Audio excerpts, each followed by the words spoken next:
Thank you again for joining us for ALOA's November webinar. This is a series of monthly webinars we do on subjects of interest to older adult ministry. Today, we have Hans Springer, who is the Executive Director of ALOA, and he's going to talk about the state of older adult ministry and where ALOA is going in the coming years. So I will turn it over to Hans to get started. Well, good morning, everyone, and welcome. No, the background is not the church I worship in. That happens to be the Castle Church in Wittenberg, which I think I last visited about 5 years ago. So don't think that I'm worshiping in this wonderful ancient cathedral. It's a great place to be. Luther, of course, is buried there in front of the pulpit. Anyway, welcome again. And this morning, I'd like to speak with you about ALOA and the state of older adult ministries. I hope we don't have too many technical hiccups here. So let's see, I'm going to try to go to the next slide. I hope this has come up. This is a little cartoon. I love reading Pickles, and I know the title sort of is over the first two screens a little bit, but people are much more serene. And she says, and this article says that 65% of seniors feel at peace compared to only 40% of young people. And she says, I think it's because of the wisdom and perspective we've gained over the years. And of course, his answer is being plumb tuckered out all the time might account for some of it too. So there's your little chuckle for the day.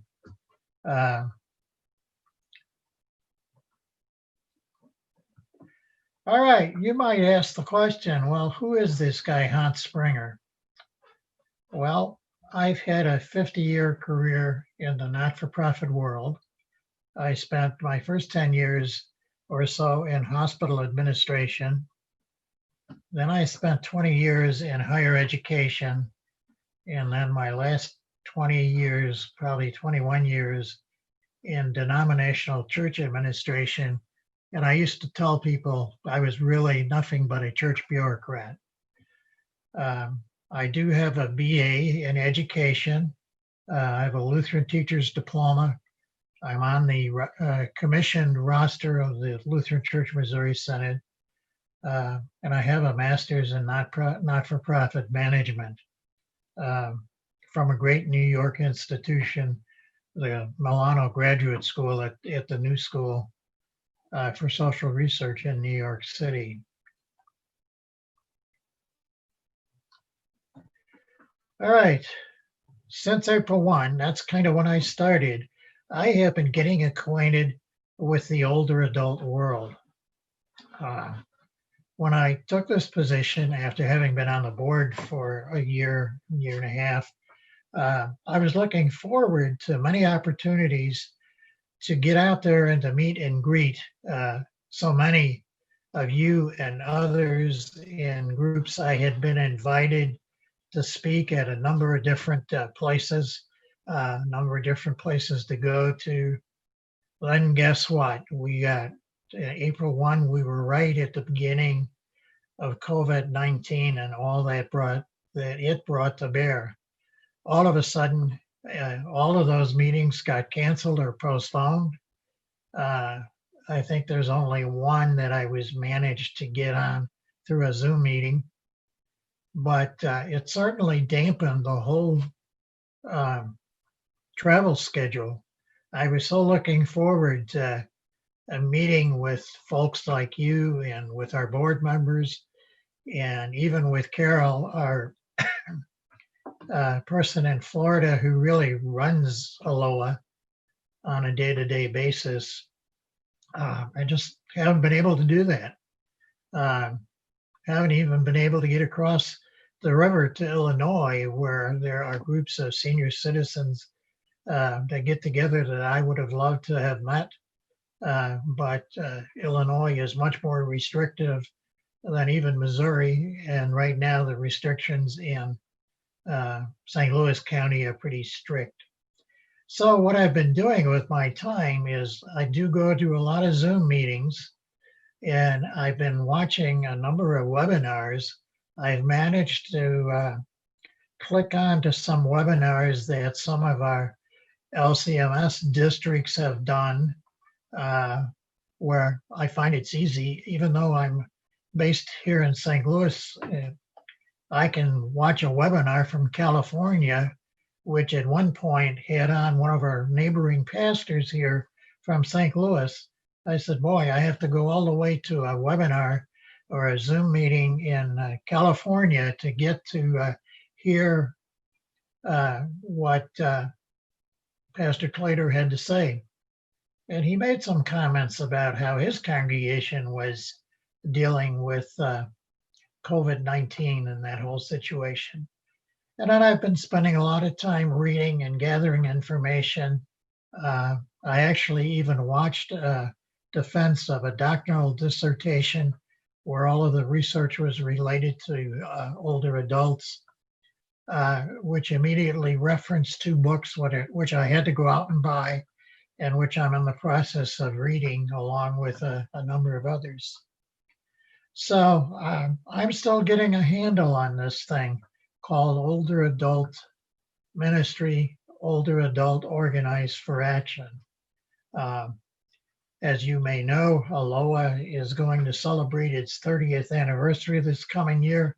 So it's been around a long while and has an interesting and colorful history with lots of very good people that have provided all kinds of counsel and information through the years and leadership. So I am humbled to follow in their footsteps.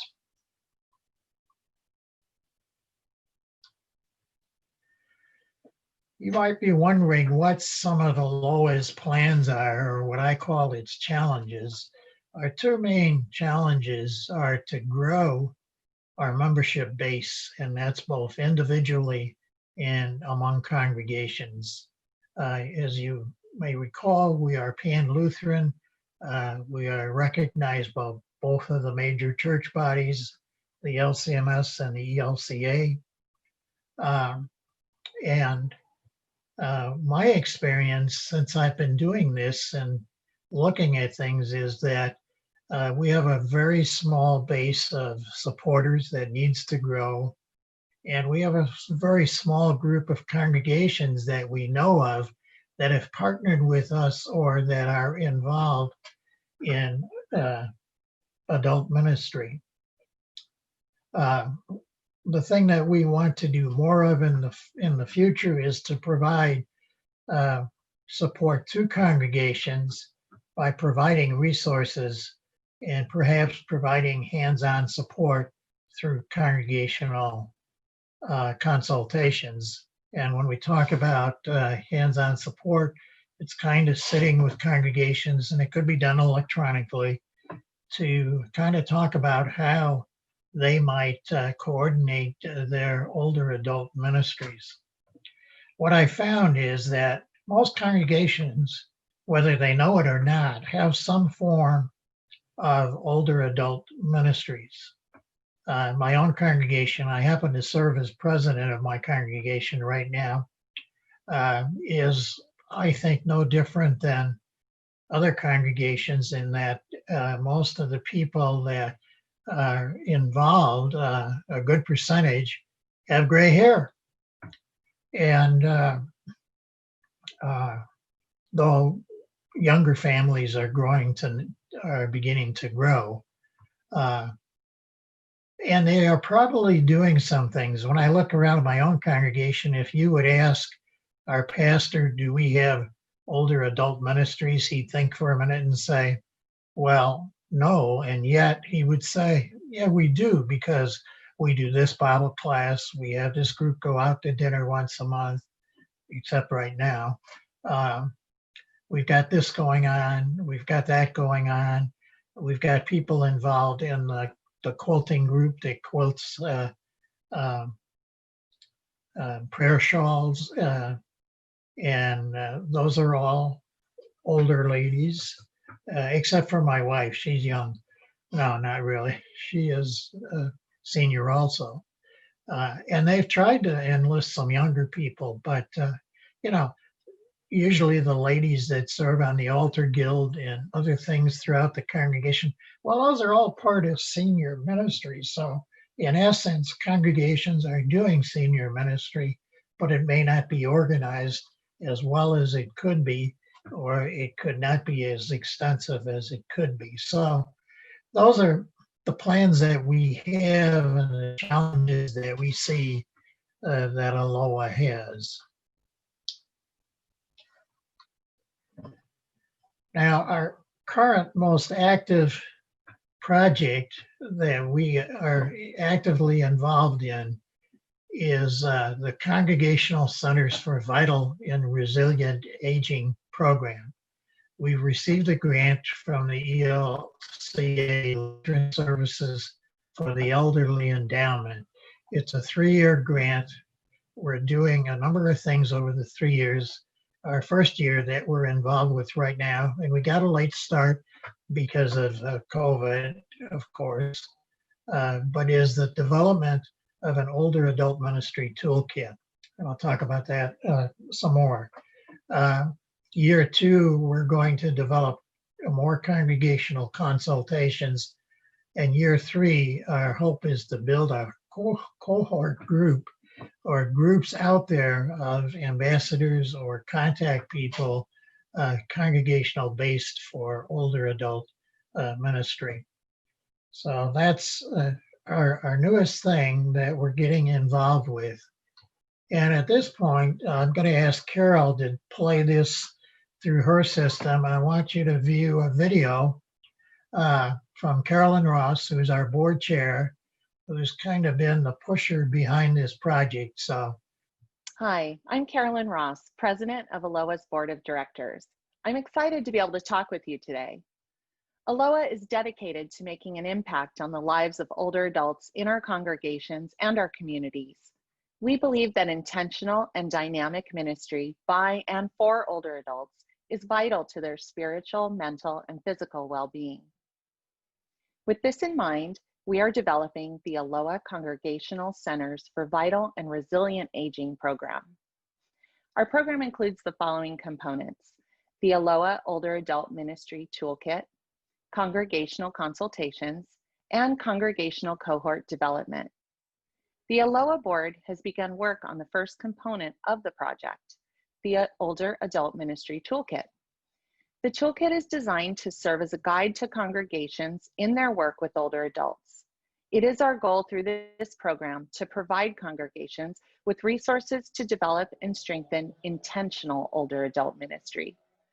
The toolkit will address 4 main components: spiritual, educational, community building, and intergenerational programming. From a spiritual perspective, each season of life has special joys and challenges. Resources congregations can use to address the unique spiritual needs of older adults will be provided. The educational component of the toolkit will address the unique health and lifestyle issues that older adults face.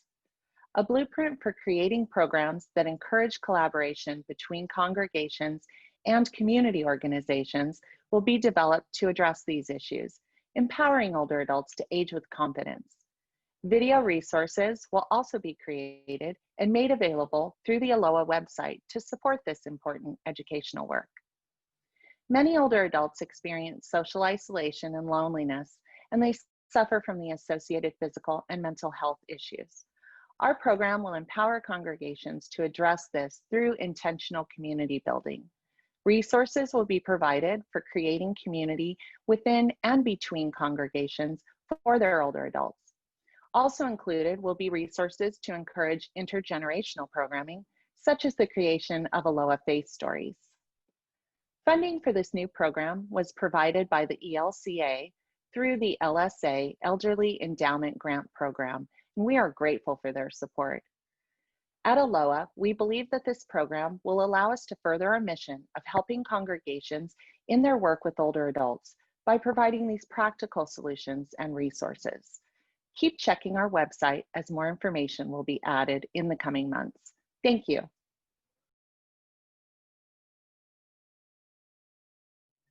Okay, that's Carolyn. She's a great president.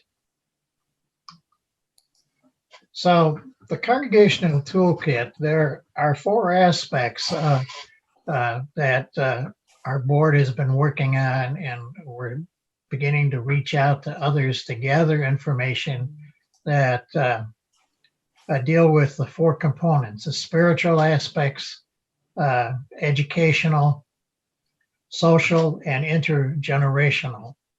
We are collecting all kinds of information. I have a whole stack of stuff already.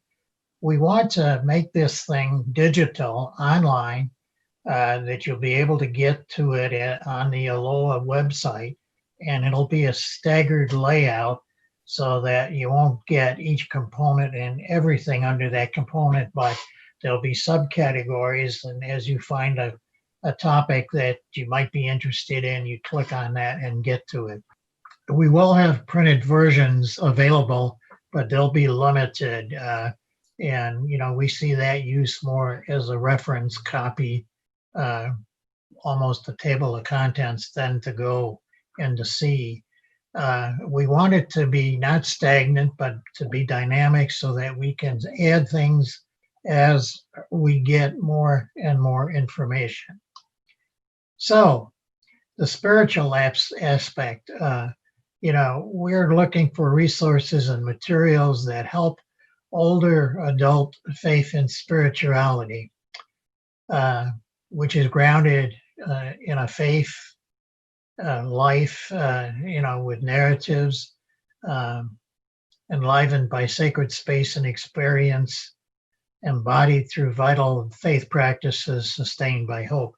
Congregations can become vital centers of aging by developing such older adult faith and spirituality and wholeness. And we've got a document and some resources already prepared, but we're always looking for more. Education is the area that Carolyn herself is most interested in, which will have aging-related topics, talking about bringing in partners, developing scripts, generate ideas for programming, develop more education for all people in ages in the church about older adults, and deal with important issues related to older adults. The social aspect, we're looking for ideas and developing ideas for programming, intentional ideas for bringing people together, intentional about combating loneliness. And I'll say a few more things about that in a little bit. And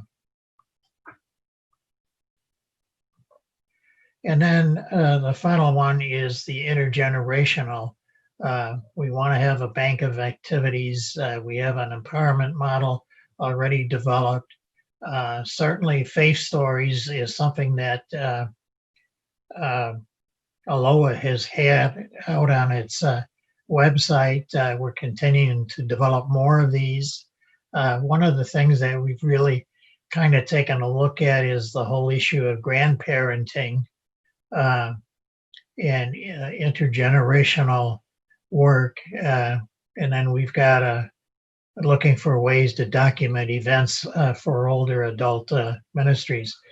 I was telling Carol as we were getting ready for this meeting this morning, I get the electronic version of the Wall Street Journal, and the lead article this morning is TikTok teens follow new stars, senior citizens.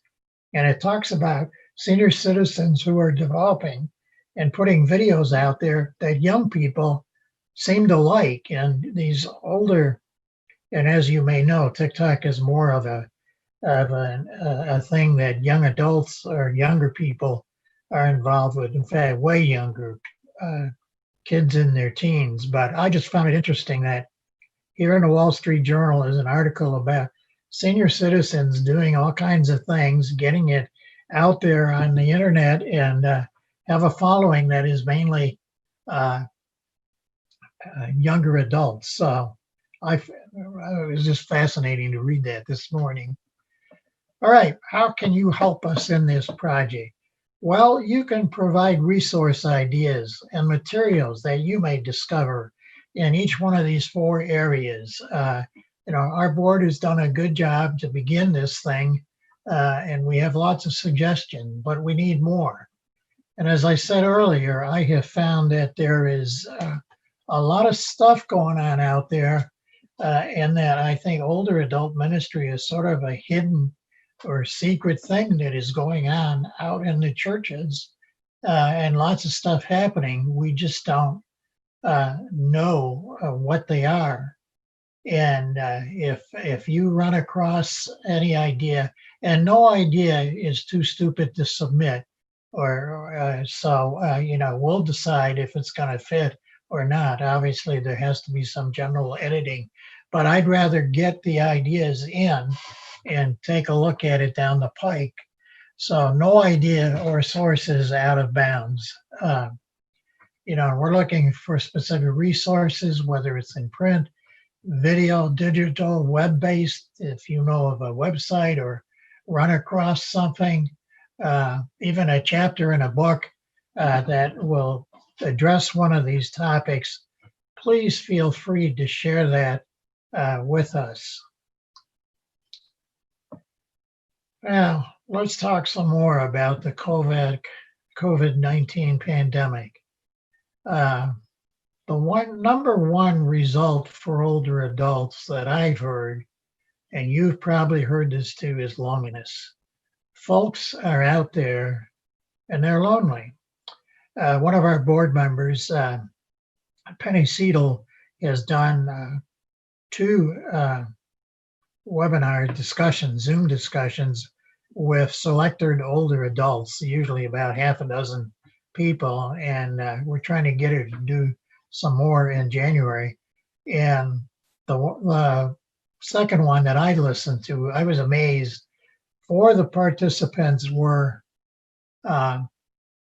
ladies that were senior citizens living in assisted living facilities. And the number one thing they complained about is they couldn't get out to get their hair done, and then talked a great deal about loneliness. And, my wife and I feel this too. We're here, we get out to go to the grocery store. We make it to church. Right now, we're still having church in person, of course, 6 feet apart, though we're also live streaming. But so the number one thing that, and I don't think it's necessarily true of older adults in general, but I think we are more affected. We do have to learn to cope and manage our lives in the future, but it'll probably be changed in some way. We don't know what that is yet. I find that seniors are very resilient. And yes, they have learned to Zoom and to use YouTube and other things like TikTok out there. So I know some seniors are reluctant to get involved with these electronic communication devices, and yet I think through this pandemic, they have learned to use electronic media to stay in touch, whether it's through a Zoom gathering with family members or through activities at church. Our church started Wednesday evening hymn singing electronically on YouTube, and we have quite a following. We're going to stop for Advent, but then we'll start again in January. Quite popular, where they go through half a dozen hymns in a half an hour, tell you a little bit about the hymns, and then there's about 4 people that are in the church as they're doing this that do the singing. 2 of our pastors and our musician, and then women volunteer. And of course, we're encouraged to sing along at home. My voice not being all that good, I don't do a lot of singing along, but I love listening to the hymns. I think Bible studies continue to be done electronically, and church services. We still have folks, we probably have more people that watch our church services live stream as opposed to those that show up, though our attendance has been fairly decent. We've been surprised. So I think older adults are very resilient, and they will find a way through dealing with all of this. It's going to be a struggle, and it at times may be sad.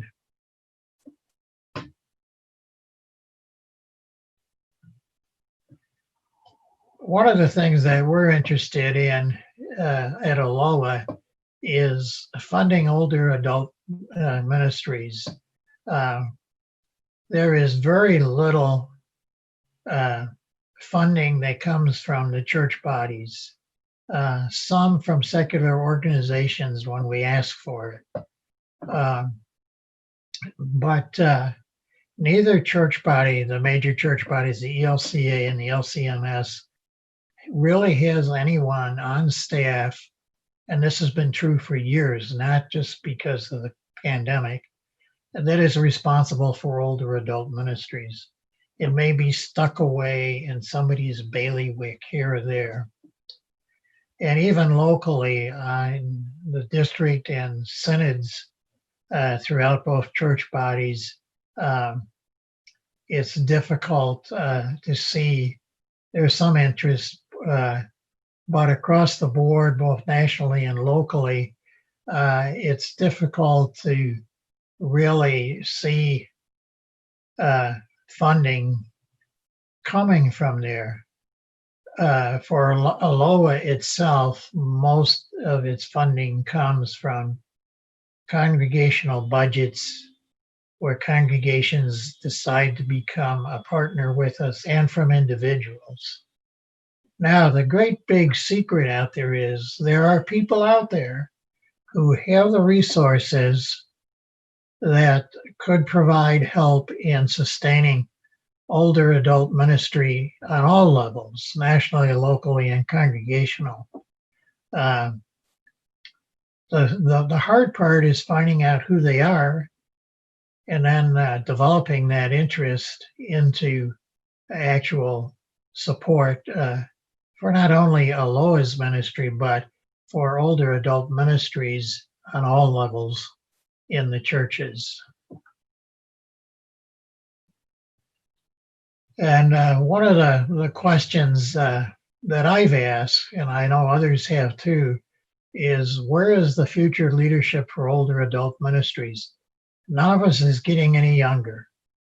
And I think in ministry in general, on the congregational level, what we need to do is we need to look at people in the 40 to 65 year age group, what I would call more middle age. Those people are beginning to either retire or not have to deal with raising younger children or developing their career, so they have more time available. And we have to sensitize them to the older members that are around them. And we should continue to seek mentors from older members active in older adult ministry and local congregations. We can view webinars, YouTube videos to kind of see where we can find some future leaders. And one of the things that we want to do is to, when travel restrictions are down, is to visit congregations who have a dedicated pastoral position for senior ministry. There are congregations who have maybe an associate pastor or a retired pastor that's on part-time, that their sole responsibility is to I work with the older adult ministry in their congregation. I know we have at least one in the neighboring congregation that I want to get out to talk to. And I've got some other friends out there. I have a friend that retired in Indiana that in his retirement did take on one of these part-time positions. So I think to develop leadership for older adult ministries, we need to start looking at the next generation down and get them involved in thinking about the potential for older adult ministries and congregations and for that ministry to grow. One of the pet peeves I had in all my years in working in the not-for-profit world is we tend to forget, particularly, and this is no reflection one way or the other, to pay attention to the older adults, the older ladies in particular in congregation. I used to tell our pastors, you got to be nice to the little old ladies because they inherit all of the money. We men tend to precede them on into heaven, and they're there. And you got to be nice to them because they're the ones that hold the funding that make so much of ministry on the local level and all sorts of other levels possible. I'm not saying others don't, but I think that it's sometimes an untapped source. And so that's something that we should look at.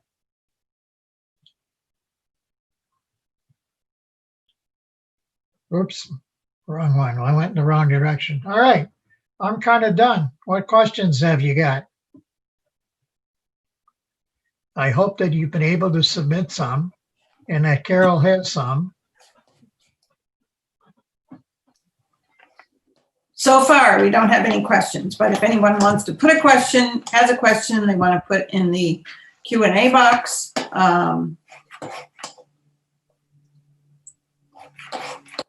Well, you can always think of it later. You can always contact us. There's our 800 number, and there's my Aloha email address. You can email me. If you want to talk to me, call the 800 number. It'll connect you to me. And there's our website. There's all kinds of wonderful stuff out on the website. We've cleaned it up a bit. It's not quite as crowded as it used to be. The material is organized a little bit better, and we're going to continue to make some changes to it to make it better looking.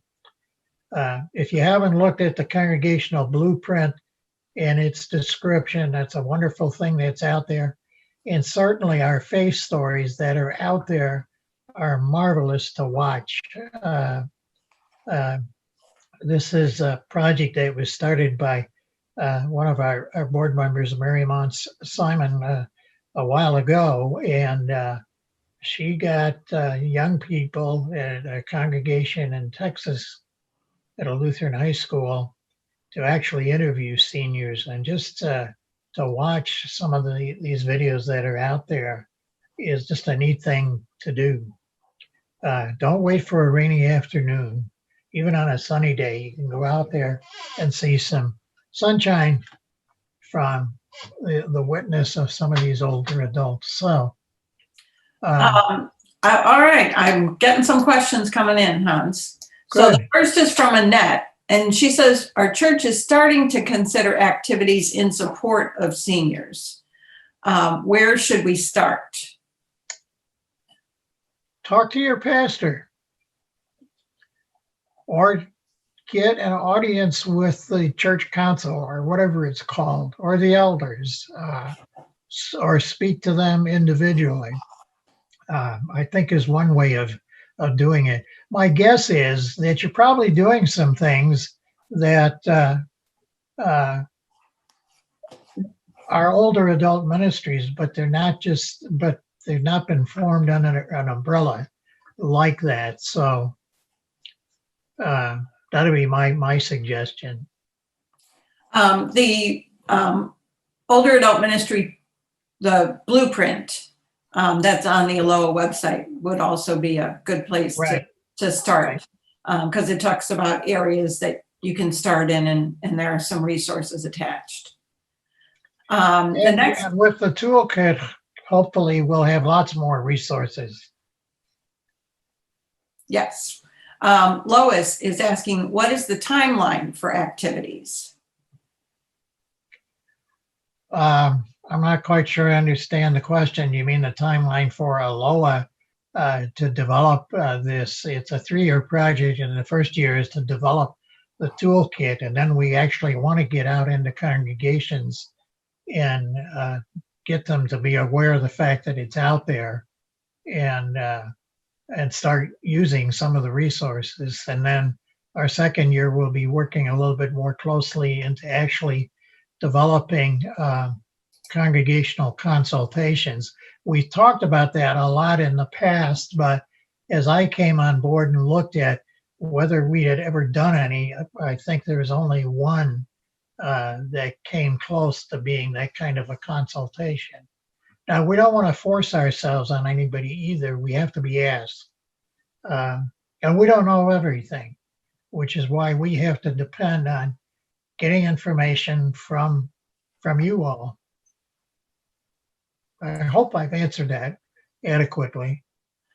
Paul is asking, what are our spiritual needs in our old age?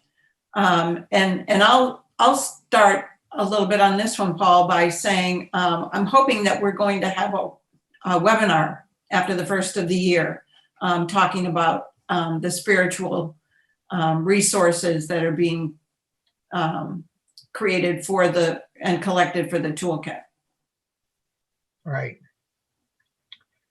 And I think the material we have now, which was developed by our board committee, there were 3 people from the board that developed each one of these, is more of a theological document, theologically based at this time, which naturally it should be. But I think there are all kinds of resources that could be put together. I'm just thinking in terms of one that comes to my mind is developing a list of favorite hymns or spiritual songs that older adults would resonate to, as opposed to the general population of the churches, or even ministries that are going on in congregations. I see Aloha's job as helping to promote what others are doing, examples of what others are doing that can be adapted to your own congregation or to your own group.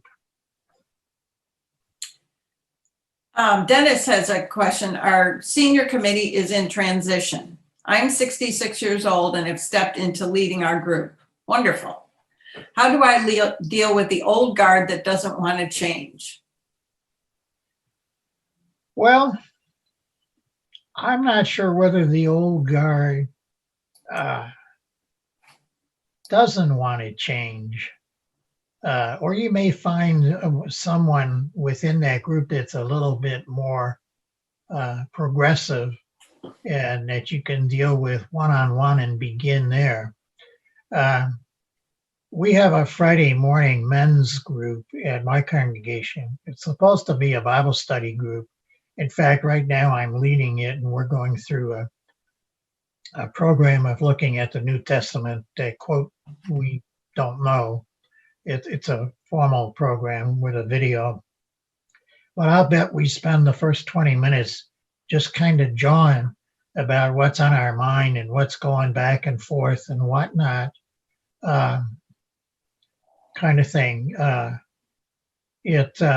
I would not be discouraged. And by the way, congratulations. I'm about 10 years older than you, and I don't see this as a roadblock. I think in general, you're always going to find people, even younger people, middle-aged people, who are tend to be negative and see the glass as, what's the proverbial saying, half empty or half full. Whereas, I see it more as half full, and we got to fill it up. Pray about it. I'd have a talk with your pastor, unless he's entirely not interested at all, or if he's one of the naysayers. But yeah, it takes some effort. The first thing you might do is just kind of look around what you're already doing in a congregation that's geared at older adult ministry and at older adults. Christopher are you sharing this initiative with other organizations similar to ALOA, but in other denominations for soliciting resources?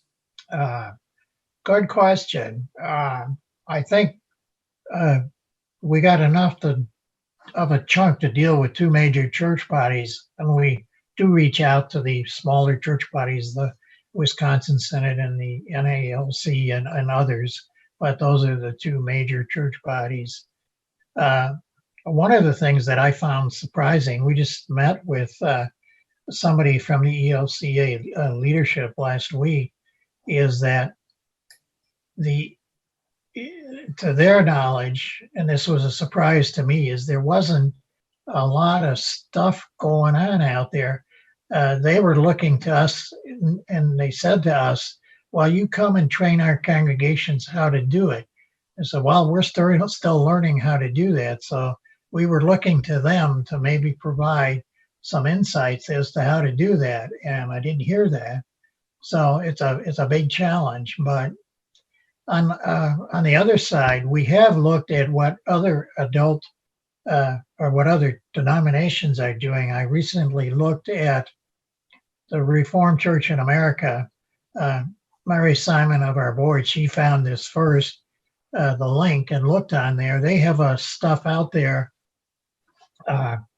really related more to the intergenerational part. And then they have other aspects of their ministry that's out there on their website. It's brief, it looks nice, and to the point. So I think as we are asked, if somebody from a different church body comes and asks us, certainly we would listen and to see what we're capable of doing. But I mean, none of the stuff that we're doing is going to be a secret. It's going to be out there for anybody to use, and it is going to be a challenge even within our two major church bodies to get the word out that this is there.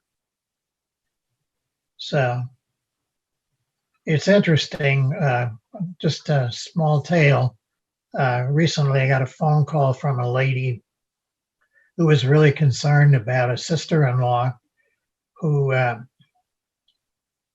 she felt was falling away from her spirituality.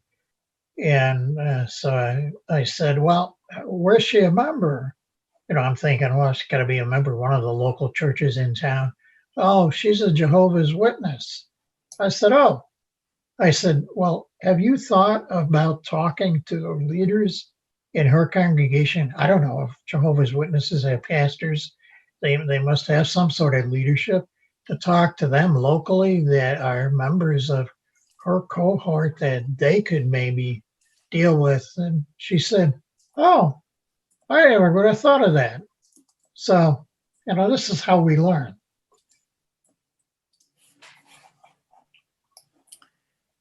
All right. Shirley is asking, is ALOA considering a December sing-along on Zoom? Hey, that's a good suggestion. It is. Shirley, are you a choir director? How'd you like to lead it? We'd have to figure out how to do it. I mean, there have been musical pieces that have been done by various groups through Zoom. My alma mater and the place where I worked for 20 years, Concordia College in Bronxville, their president that I worked for was Ralph Schultz, who of course is a great musician and directed the Concordia Choir, many, many years. The alumni choir members just did a virtual Zoom, which he led or sort of conducted, all these little windows of the great song that they always sang at the end of each concert, Nun Ruin alle Wälder. I mean, it was amazing to have all these people in various places throughout the country and still have it put together and to sing together as a group. So possible to do. We'll look at it. All right. Lois has kind of clarified what she asked about for the timeline for activities. She says, yes, your timeline, but early networking among interested people has to be paramount. So yes. I have been visiting with a group in Kansas. This is the LCMS Kansas district, which does have an active task force or group that meets every month. I've met with them a couple of times and have asked them to help us with the Toolkit project. I have to send them a reminder because nobody's responded yet. But so there are some groups out there that are, that are getting together and doing things. And from time to time, I find other groups out there doing things, but you're right. All of this takes some work. Paul has several, had asked several different questions, and I'm going to try and group them.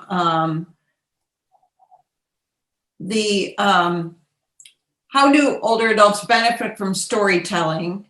And he says interviews. And then he says, what questions are most helpful for inviting life stories? Good question. I'll have to get Mary Mont Simon, our resident expert on faith stories. I'll ask her to formulate some answer and we'll get back to you. I think some of that information is on the Faith Stories tab of the website, where there are some helps for getting started and how to think about it. There's also a recorded webinar from last January on Faith Stories, where Ken Holdorf, who's a pastor from Texas, had really gone through some, deeper theological background on faith stories too. That may be helpful.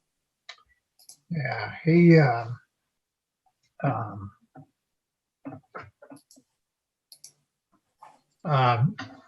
I've got locally here, we have a school that our congregation is part of, the association, Green Park Lutheran School. Their third grade teacher started this a number of years ago, and I want to be able to sit down with her and ask some of these questions on how she got this started. But she actually invited seniors from the local Laclede Groves Lutheran Senior Assisted Living group to come over and spend time with the third graders and have dialogue. And I want to get together with the teacher to see what kind of questions and kind of things they talked about. We also have some friends that live at Laclede that have participated in the past, and they've always talked about how fun it was to do this. But I've never had the chance, and I want to, when we can get together again, kind of ask, so what kind of things did you all talk about between third graders and, you more senior citizens? So I'm sure something like that's been done in other areas of the country too. Dennis had kind of followed up on the intergenerational thing to say, I've approached our Lutheran school along with our DCEs to engage our seniors to create an intergenerational intergenerational relationships, but they don't seem interested. What value can the intergenerational relationship bring to them?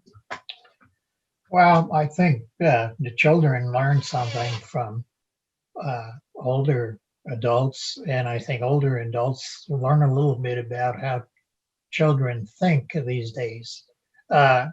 You point out, because you're saying there's no interest on the part of the professional leaders, it takes someone, a champion, and in this particular instance, it was this third grade teacher. I happen to know her. So it's just a matter of finding a time where we can be 6 feet apart. I can sit and talk with her a little bit about how some of this developed, and how, but she was the one that initiated, because I first talked to the principal. He said, I don't know a thing about it. We're not doing it right now because of COVID, but talk to Ruth Ann, and she'll tell you all about it. I said, okay. So somebody else had mentioned this about something else earlier on this conversation. It does take sometimes local champions to really stand up. And if you don't find one, or if there isn't one, sometimes you just need to approach somebody and to say, I think you would make a great champion for this cause. I think sometimes we're a little hesitant to ask people, and I've discovered people don't always volunteer.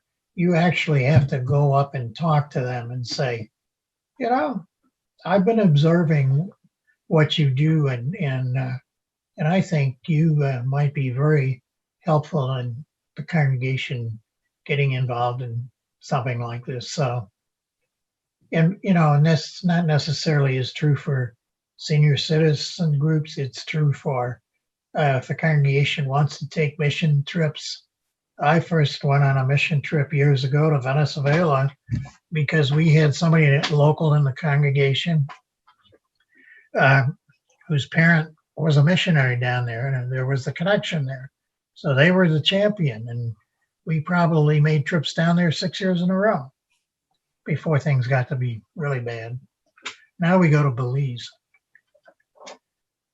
The other thing that might be helpful is, and I don't know if we put any of these videos on our website, but the Faith Stories project was a partnership with a Lutheran high school in the Dallas area.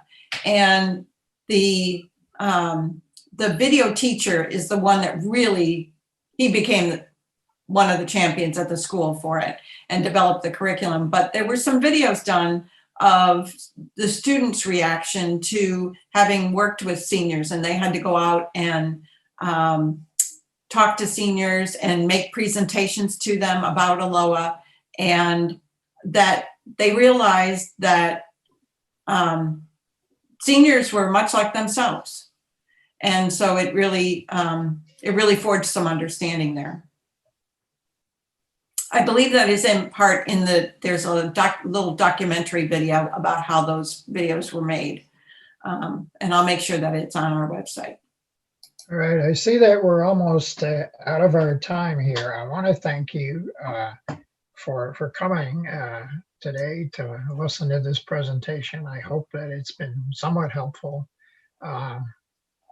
It's been helpful to me to hear the questions, some good ideas. We don't know everything. I'm still learning this.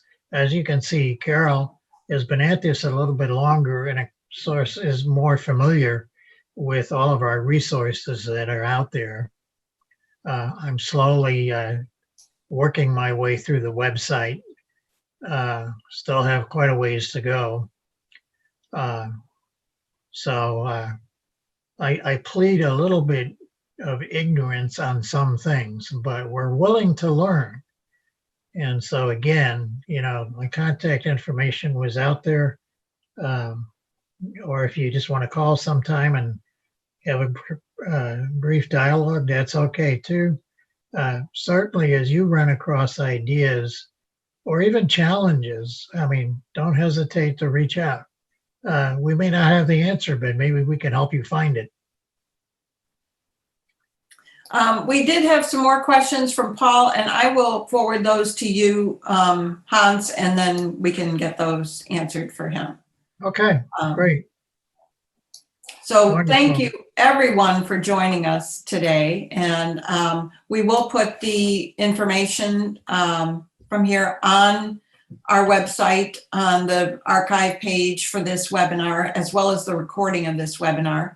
And I will send an email to you just as soon as that is available. And some of the things that we've talked about and links we've suggested, I'll put on that page as well. All right. Thank you. Thank you all for joining us.